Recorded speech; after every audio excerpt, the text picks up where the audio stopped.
Oh, Internet, what fresh bowl of crap are you serving up today?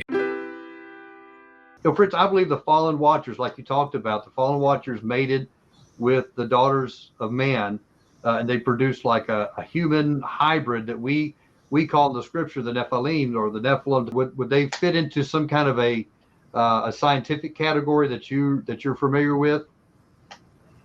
No, what we're dealing with is a completely different species of man.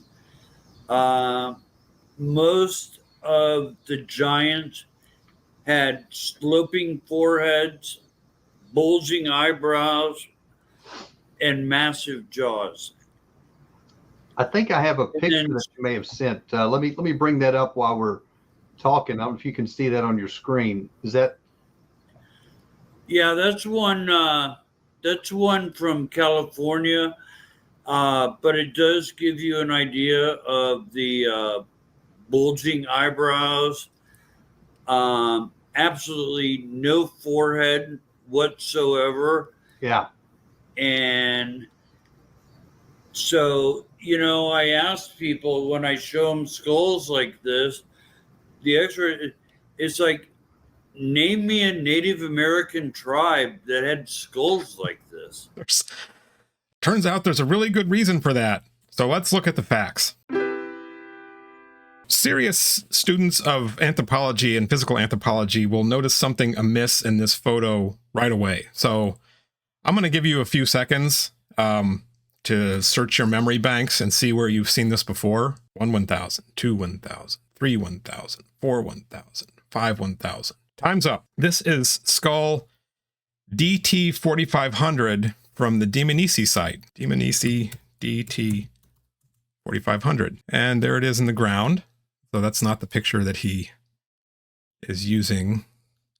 It's this one. See if we can find a good... Okay, there we go. All right, I wonder if I can do... All right, I'm trying to get them both on here at the same time. So from the mass grave of Nephilim hybrids discovered in California, you can see this is the exact same photo. There's this thing which looks like some kind of... It's a rodent incisor. He's flipped it and he's made it black and white. I guess whoever did that wanted to make it look like an older photograph. But this is from the site of Dmanisi and the Republic of Georgia. Last time I checked, when I taught human evolution classes, this thing was 1.8 million years old. Somewhere around, Homo habilis, Homo erectus. They were short hominids. They were using Oldowan tools. And one of the earliest documented populations outside of Africa. It's almost 2 million years old. I don't even know what the most charitable case is. He's slapping Nephilim hybrid discovered in California. Like, he has to know what this is, right? Here's a guy who claims to be a researcher.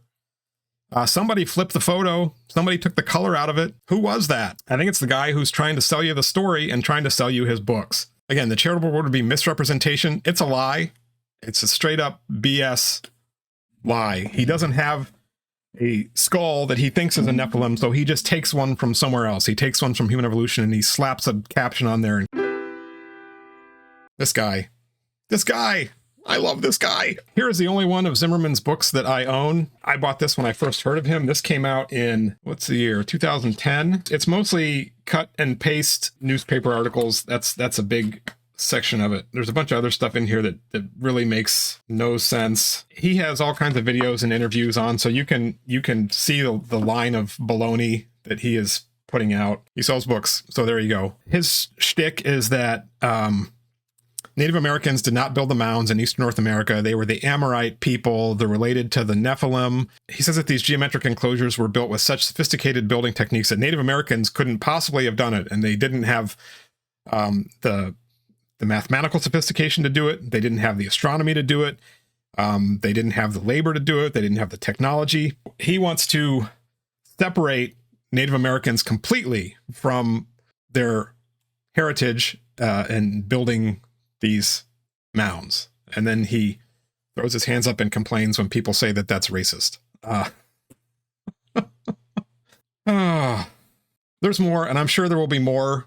If I debunked every wrong thing he says in interviews like this, I would spend my life doing it. It's just too much. It's too much. It's the baloney cannon on high speed, rapid fire. Anyway, That's Fritz Zimmerman. I call BS on his obvious misrepresentation. That's what I have to say about that. Have a good evening.